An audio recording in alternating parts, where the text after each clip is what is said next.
time, Darius? We're starting early. What are you talking about? Oh, I thought we started at 5. 5:30. Oh, okay. Oh. Oops. Do we start at 4:30? Hey, what's up?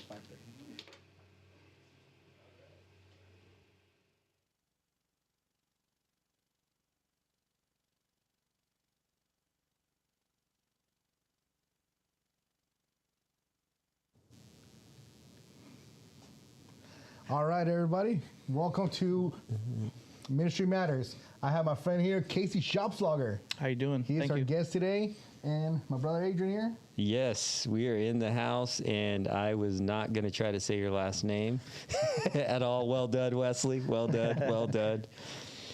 But today is a special day, too, because it is Veterans Day. Thank you guys for putting the time in to come and be on this show. I think one of the things we don't hear enough of is the veterans' perspective and how life is going and what life is today for you guys. And I know that you have lived a full life. How old are you, Casey? 41. 41. How long did it take you to get your Purple Heart? 18 years, 2 years ago. 18 so years. 20 years now. So Yeah. that is all I know about him, just so the audience knows. Well, the meat and potatoes. That's Yeah, about that's it. all Okay. I do, 'cause, that's nothing. It's Because I met you at the event for the veterans, the stand down. Stand down. Yeah. Mhm. Yeah, and I remember walking away, and Wesley's like, "Yeah, he just got his Purple Heart." And I was like, "Huh?" Yeah, that's a long time. I've never heard of that. But Yeah, it's uncouth. I have a special story, but maybe for another time. But that's out of our hands. You know, things happen in the military. Stuff happens. So, yep. We'll get to it. So I met you, I don't know if you remember, but I met you, I want to say it was 2009 on this day. On this day, At really? the parade. You and Glenn. Oh, that's right. Yeah, on the Yeah. Veterans Day What? parade. Yeah, that's Man, right. That's been a minute. Yes, sir. So I'm glad you can remember. I can't. It's part of the Purple Heart too. But, you know. I like it. You can always throw that in there. so brother, would you like to tell us a little bit about you, your service, and anything else you want to share? Sure. Just I guess a quick snippet is I guess where we're talking about today. I was born here. I was raised in a rural area called Twin Oaks, about a little over an hour from here in the Sierra Nevadas. I went to kindergarten, 8th grade there. Went to high school, graduated early, joined the service, came out and started my transition from there and in the town, and just here I am now. I'm got one kid and life, and I'm about to finish up with my master's program at USC here in December, God willing, and just trying to do what I can when I can. It's been a long and healthy road and kind of a rough one, but that's kind of the nutshell of it all. Yeah, and Twin Oaks has a very unique school. We were talking about that. It's got I call it the underground school. I remember like my grandpa, he used to drive up there and he'd be like, "There's the school," with this thick accent. And I'd always look in, it's just a field and you see the fence. And then one day my uncle's like, "It's underground, Adrian. It's not invisible." Yeah, it's always warm in the winter and cold in the summer. It was nice. Yeah. Yep.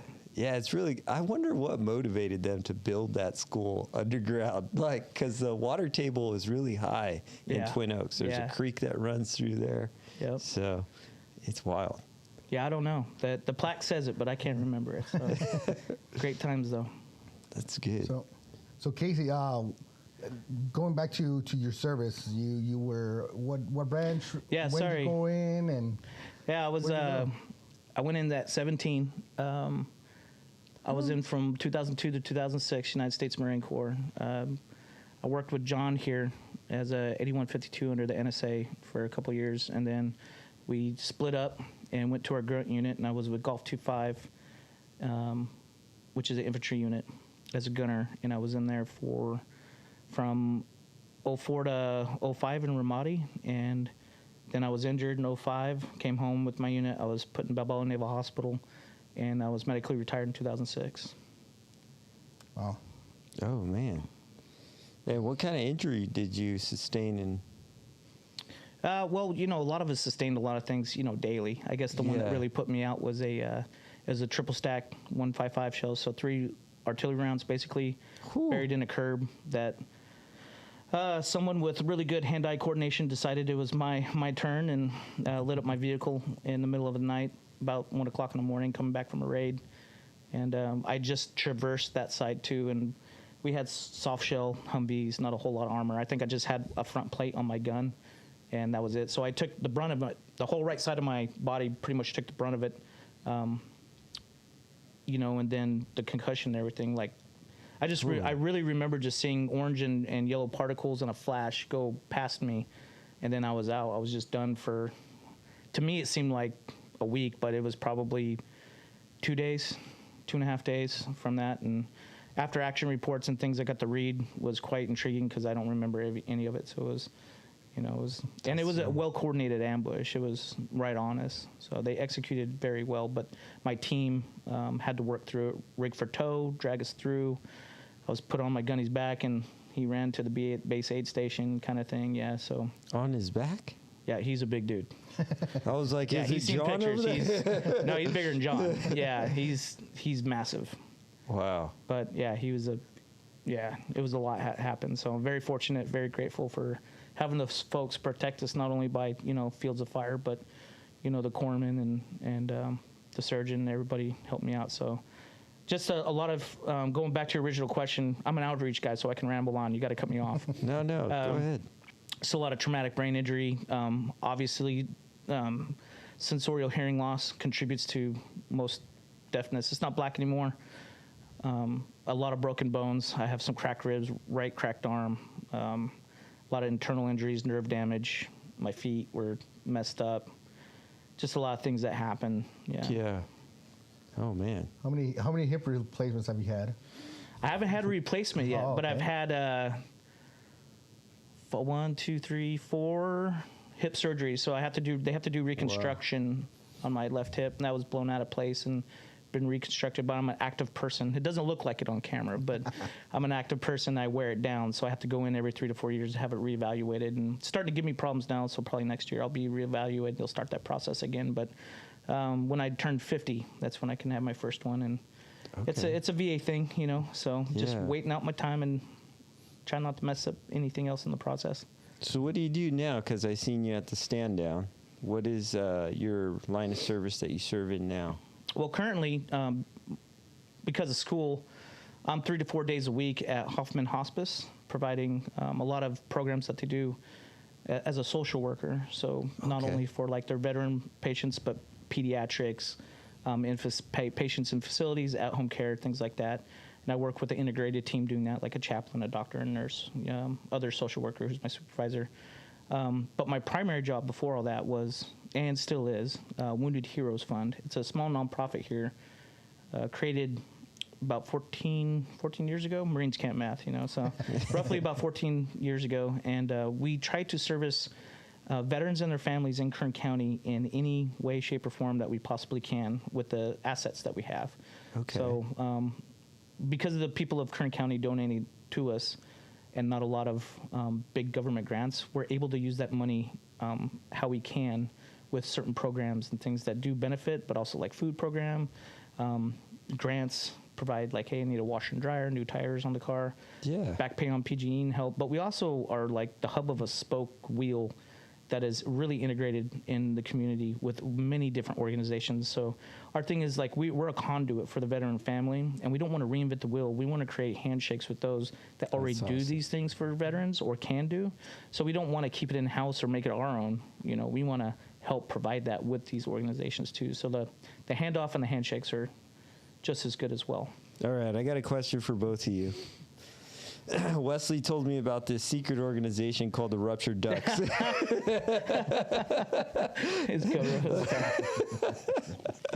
And I said, rubber duckies? And he goes, it's not rubber duckies, Adrian. And I go, oh.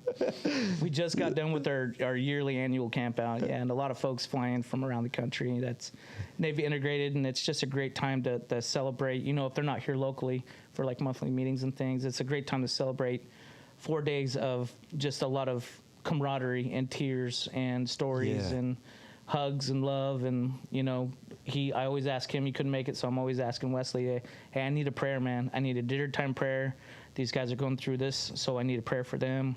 Yeah. And if Wesley can't make it, at least I get something from him to help provide. And the folks love him so much too that they embrace it, you know. And So what is it? All right, I know it's top secret and you can't list the names of the people on the list. You can't talk about it.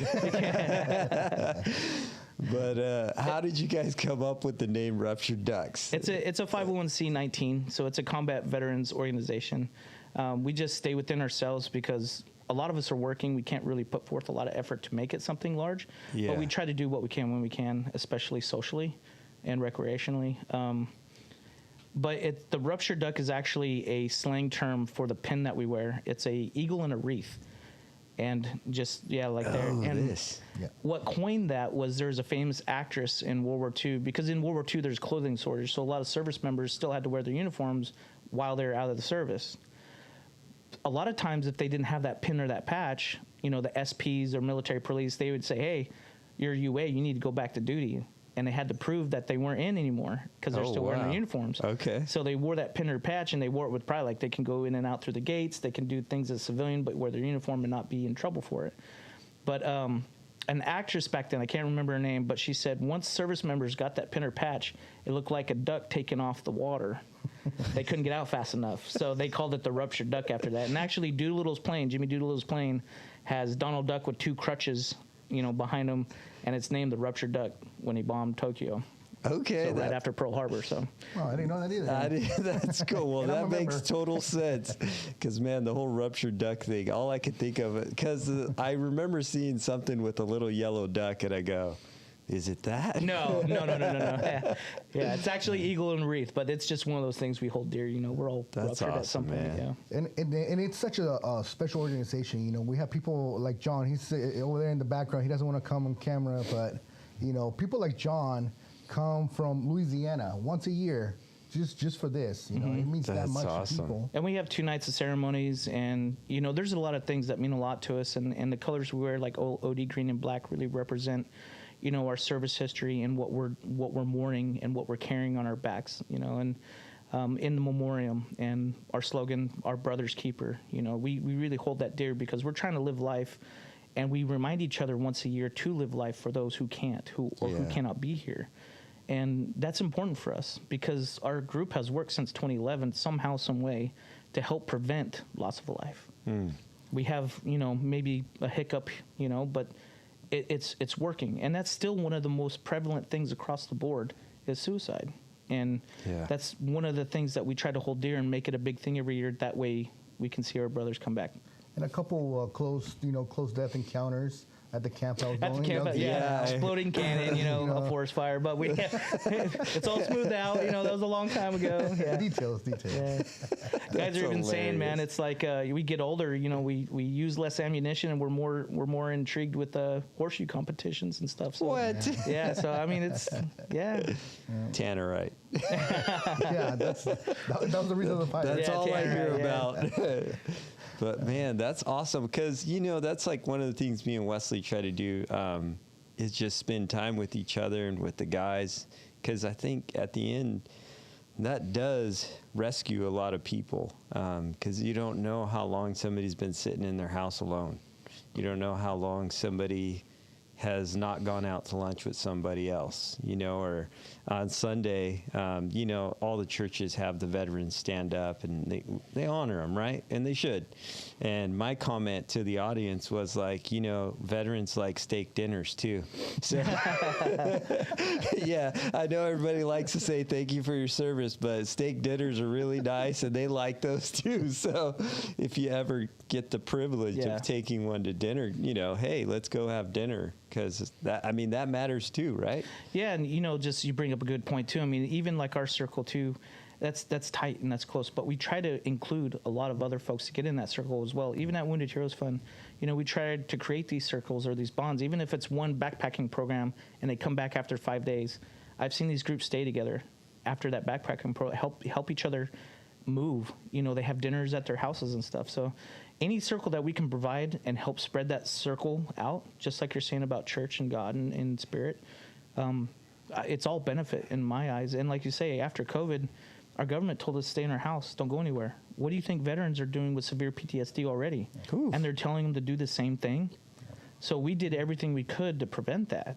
You know, and for Yeah. our government to say that, that's why we have a prevalent problem with that too. And that's one of the things that we try to, you know, conquer. And it's going to be a long road for a long time, but we're all doing our part individually. And if we can help spread that or plant that seed, and, Yeah. you know, And what would you guys say to, like, let's say somebody in our audience who's watching this, who's not a veteran, but they know somebody who is, and because we can see the struggle, like, you'd have to be blind to death to not see when somebody is struggling in life.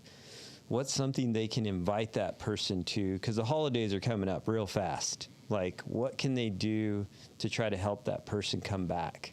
Because a lot of them go into darkness, right, during the holidays. yeah, oh yeah, I've been there.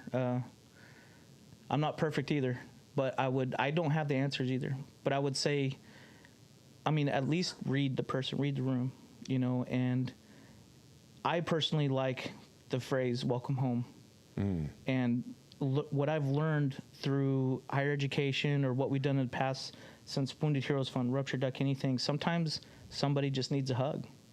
That could really solve a lot. Wow. And you can have a long embrace, you can have a cry, or you could just have a simple thank you. But a welcome home, I'm happy to see you and you be here in our presence. And maybe a hug if they're welcome to it. That helped me. You know, but that's only me. That's what I know. I may not have the right answer. Maybe Wes knows a lot more too, but. Just touching up on that, and you know, it's interesting you say that because today I saw my wife do what she does best, and just talk and listen to another veteran. We're on the parade on top of the float, and this Vietnam veteran just starts, you know, offloading on her, and she just sat there and listened to him. And at the end of the parade, we were done, and he's like, he's crying, and he's like, this is a lot better than getting spat on, you know? And we don't think about, like, yeah, you know, people in that generation went through something different, right? Us, we got the welcome homes, we got the hugs and the shakes and all that stuff, you know? But there's people outside of our generation, older generation too, that sometimes we forget, you know, they didn't have it. That generation paved the way for what we can have. Absolutely. I mean, VA-wise, medically wise, the way people act and respond to us in today's current conflict since, 1990. That generation paved the way for us to have what we have right now. And it's still not perfect. And there's not perfect people out there. But they did. And we owe them that. And they can't hug themselves. Yeah. So what's better? Substance abuse? Is that a hug? In a dark room, closing? Is that a hug? No. Yeah. You know, they didn't get that welcome home, that handshake. You know, they had tears and they had trash. And it's up to us to repay that, just like you say, you know. And sometimes that's all they need is something. They need to get that anger out and then realize and then go, hey, you're right. Thank you. Shoot some tannerite. Shoot some tannerite. Yeah. Take them out to shoot some tannerite. And I think it's cool because some of the guys in that generation, they don't wear the hats. You won't know that they're a veteran. They don't even talk about it. Like my father-in-law, John Hill, he's a veteran. He was a sailor. Don't make fun of him, all right? Hey, I got my show back, man. Yeah. John and I were on the sub for 3 months, actually. Yeah. But he never talks about it. Like, he was in the service for a long time. He never talks about it. And I try to be respectful of his space and stuff. But I think there's a lot of guys out there that, like Natalie heard that guy's story, and they just haven't had anybody to share their story with since they've been back. You know, not even as a member of the armed forces, but what are we told as men, right? You need to take it. You need to be a pillar. You need to show strength. You can't be weak. And the biggest thing for us, especially men, that I feel, and I could be wrong, don't send me hate mail, but I feel... Don't worry, they're going to send it to us, bro. It's hard for us to show emotion, especially through vulnerability. But once you show vulnerability and you're open to vulnerability and understand that it creates strength and not weakness, and then that strength creates courage. But once you open that door towards vulnerability and learning yourself, I feel can really open up certain doors and bonds for folks to embrace that a little bit. Maybe not totally break down and not lose yourself, but I still feel that men are afraid to show or be that way. And that's why I say sometimes a hug is okay. Yeah. No, I agree with that. I think sometimes we've listened to culture too much. And it's it makes you hard and it makes you calloused instead of vulnerable. Mm-hmm. You know, because being callous looks good. You know, being stoic, they call it these days. You know, it looks good on screen. Yeah. But And it's still okay to do that and be you. You know, I feel, but it's okay to learn vulnerability too, and you know, I feel builds strength, and strength builds courage through that. And I love that. Yeah, that's good. And one thing is too is that you don't have to get out of your way, out of your comfort zone, and be like, oh, let me take you here and no, it's just be yourself, be a friend, you know. And that's one of the things that you taught me, you know. And why we get along so well is because you didn't try to push an agenda. You were just a friend, you know. And that comes natural, you know. Like you're just my friend, you know. And there's no pushing, there's no forcing of anything, you know. And it's just friendship, and just be a friend, listen to them, do things together, have something in common, you know. And that helps a lot. Yeah, oh, definitely. Yeah. And even through higher education and coming up to the end of mine, there's still a lot of praise towards social interactions and social groups and you know, not necessarily pills or counselors, you know, which I'm going for. And it does help. But the big thing is once you leave that office, once you're done with that hour, where are you going? Where's your social support system? Who are you going to? Yeah. And they still pride that on a life-saving technique with therapy. We still need that social interaction. We still need that support. Yeah, the lone wolf theory is not going to work. Yeah. I preach that a lot with guys. Is like lone wolves don't survive very long, not even in nature. They need a pack. Yeah, we're social creatures by nature, you know. So. Yeah. So if you heard that, just to be clear, you know, be a friend to these guys that are out there and girls that are veterans too. But this season that is coming up, it creates this, there's a lot of days off of work from vacation because of the holidays, and it creates this room for somebody to isolate. And really, you could be that person that invites them over for a piece of pie and coffee, you know, or just, hey, come to church with us, or just come hang out as we do this snow day or whatever, you know. You could be that person for somebody. I love that. And if they'll take a hug, don't worry, you'll know. That's just me. That's why I got my winter coat, you know. Yeah. That way I can be good in hugging, you know. I'll tell you, they'll let you know if they don't want to hug. Yeah. They always do. They give me that look like, bro, don't you dare hug me. Hey, man, whatever, a handshake or just a wink in the eye, you know, whatever. We do appreciate the support and appreciation, but I think those older generations really deserve it, and they really appreciate it more too. You know, it's our time before they're gone. Yeah, that is true. That is very true. You got a question, Wesley? Yeah, so you know, one of the things that made a big difference in my life is a program that I went through with the Winter Heroes Fund people. It was Outward Bound, right? And you have led your own adventures and your own little people out there.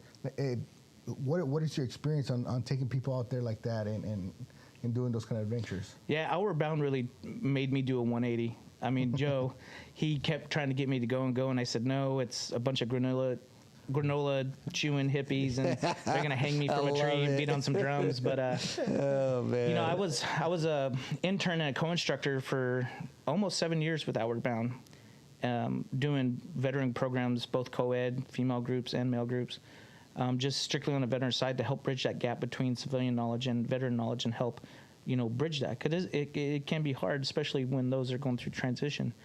And one, I think, is the second trip, man. It just made me do a 180. I mean, to me, and especially where I grew up, the tall pines in the mountains is, like, to me, God's cathedral. You know, that's where I find my spirit. You know, and I've had a lot of moral injury, so being out there where I could be myself with others, you know, tackling both mental and physical challenges with a group of like-minded individuals who are all in it, because we just make sure that you don't die. Right? The group leads itself, and the jobs change every day. But when I left from there, due to a disagreement with certain policies here in California, we brought it back as Regiment Ruck and Wounded Heroes Fund, and I took my instructor with me. Nice. So we still try to, but it's nice because we get to keep it in house too. So the donors Yeah, money stays here yeah. and everything. I love the foundation and the pillars that they gave me. You know, the compassion side, the service side. You know, to yield and not strive. Outward Bound was paramilitary before World War II, and they helped so many folks along the way. And we just tried to keep that going. And I just felt just like a light bulb went off. I mean. Wow. And I brought it back with me. I felt I wanted to do something for my community. I felt rejuvenated. I don't want to tackle issues that I was afraid to tackle before I even went, whether it was spiritually, mentally, physically even, because it's a mental strain on you or a physical strain on you too. I just came back and I thought, man, if they can do that for me, because I was pretty rough. I was pretty harsh before that, and that's where I learned compassion. You know, I talked about vulnerability. That's Outward Bound I owe to my compassionate side. And, man, to try to spread that as much as we can, that's one of the things. And, yeah, when I met you and Rivers of Recovery, you know. Yeah, Rivers of Recovery. Yeah. Three guys in a boat and only one had legs. God forbid it tips over. I'm going to be a busy boy, you know. The guy with the legs couldn't hear us. That's hilarious. That's good. Yeah, me and Wesley, we've gone kayaking, and my favorite part is when he pops his legs off and he's in the kayak and people see us and his legs are hanging off, going the wrong direction. They're just looking like, is that his leg? They kind of get you for a minute, don't you? Yeah. Oh, man. Yep. It's good, man. Well, we got like a couple minutes. I would say if somebody is out there and they're really looking for the help right now, how could, with your history of being in this ministry of helping veterans and helping build community with them, where should they start reaching first? That's a good question. Man, and I would hope that they would at least listen to Tapper Tamps getting out of the military service, but even that's not even perfect either. The military is really good about teaching you what you need going in and what you need to do your job, but they're not really good about teaching you how to exit the military. Right. And that's one of the biggest problems we have. And I think, you know, having organizations like this, because Kern County is unique. You know, I have veterans that visit here every year and stay at my house, and they're like, man, I wish we had this back home, because we don't. We don't have parade. We don't have all these things. Getting out was hard. You know, sometimes you don't have the luxury of staying with your parents. Sometimes you don't have a bankroll if you're enlisted and they don't pay you a lot. Sometimes you don't have these things, and there's a very fine line. There's that very fine crack in the cement of whether you're going to make it and progress and fight or you're not. I know coming out of the Marine Corps, the three biggest things they ever taught us was improvise, adapt, and overcome. It took me a couple years to realize it wasn't society that was making me the way I am. It was my outlook on society. So I had to change my thought. I had to improvise my current situation. How am I going to live? How am I going to get a job? I have to adapt to my surroundings. It doesn't change who I am. I just have to adapt to it so I can survive and overcome the challenges that I'm about to face. Because once you make that switch and that change, you sometimes just have to be out of your element. You can't be yourself fully. You can't have the outlook that you had. And that's very hard because you spend so many years being trained a certain way and having a certain thought process. That's good.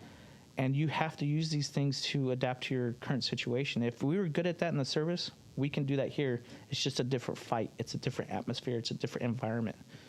And I think that's a good starting point mentally. But our local VSOs, Veteran Service Office, that do claims of benefits for veterans, the Vet Center, which is right next door here, that do veteran-on-veteran counseling, you know, for them.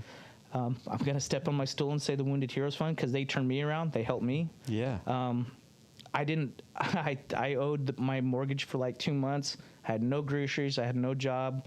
I was just sucking at life. And I told them they were just like everybody else. They're not going to help me because I reached for help. I was reaching for the stars and no one held me false promises. And they showed up at my door with groceries, back pay on rent, and they had a job for me to start that Monday. So, I can't owe them enough. And we can't provide those services without the good people of Kern County. So. Yeah, Kern County is awesome for that. Well, I just want to close with this, guys. I got this little comment. our small perspective of God does not work when we are confronted with a big real world problem. But God's perspective of us solves big real world problems. Thank you guys for watching. We appreciate you guys. Leave a comment. If you have any hate mail, I don't want to hear it. I don't care. Send it to him. But love you guys. See you guys next week. Thanks for having us. Thank you. Appreciate it. Happy Veterans Day. Oh, yeah. Happy Veterans Day. Good job.